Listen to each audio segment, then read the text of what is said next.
Today, we're going to dive into the wonderful world of worship guitar.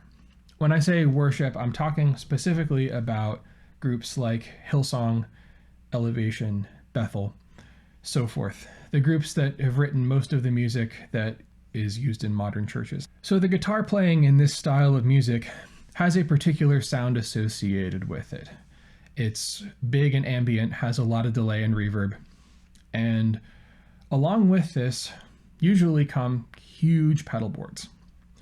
So if you look at the pedal board of the average worship player, it's probably going to have several Strymon pedals or equivalent pedals for delay and reverb, and a big stack of boutique overdrives.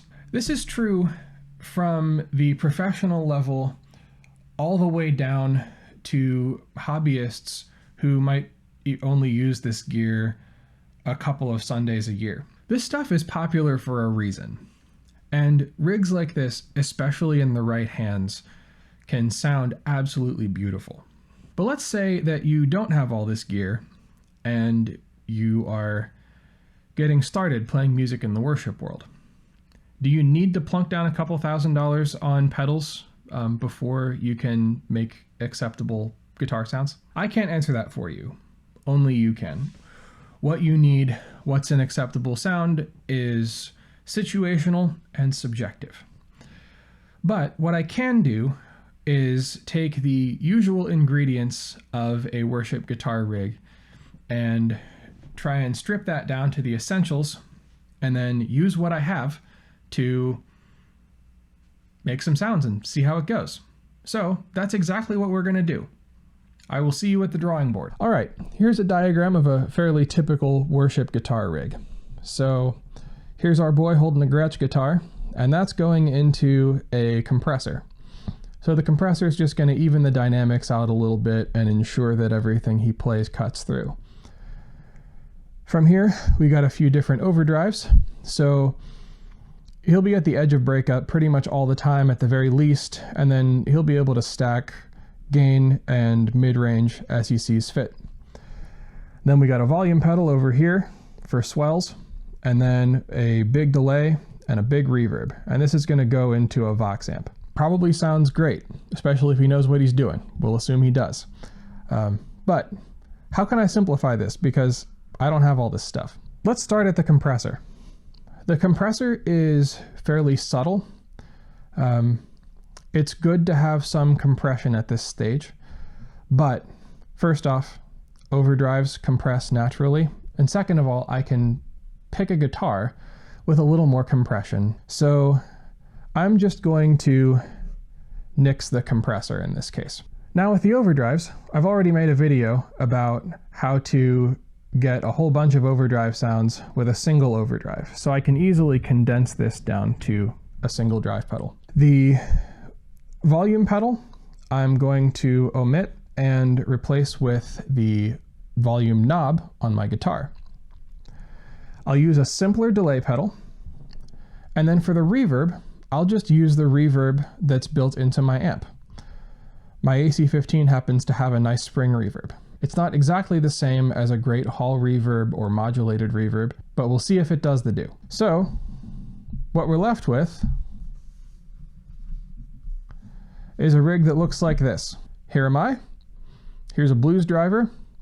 Here's a delay. Here's my Vox amp. I'm going to use the reverb in here. We'll see how it goes.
I can't say definitively if those sounds were good or bad, but I can describe what it was like to play those sounds.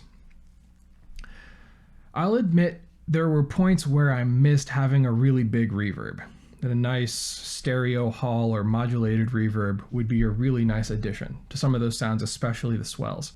That being said, generally I enjoyed the sounds I got, and I think the lack of a huge reverb helped some of those sounds to cut. If you're wondering if a rig like this is viable, Nigel Hendroff of Hillsong did an instructional series quite a few years ago at this point.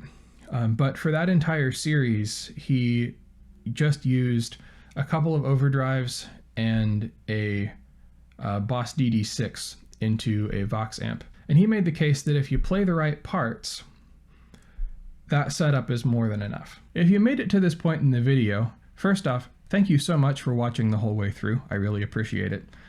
Second of all, if you're into this sort of thing, please consider liking and subscribing. That really helps me out. And third, and perhaps most importantly, I'd love to hear your thoughts. Do you have experience playing worship music? What are your favorite ways to get these sounds? I'd love to hear what you have to say. Thank you for watching. I'll see you in the next video.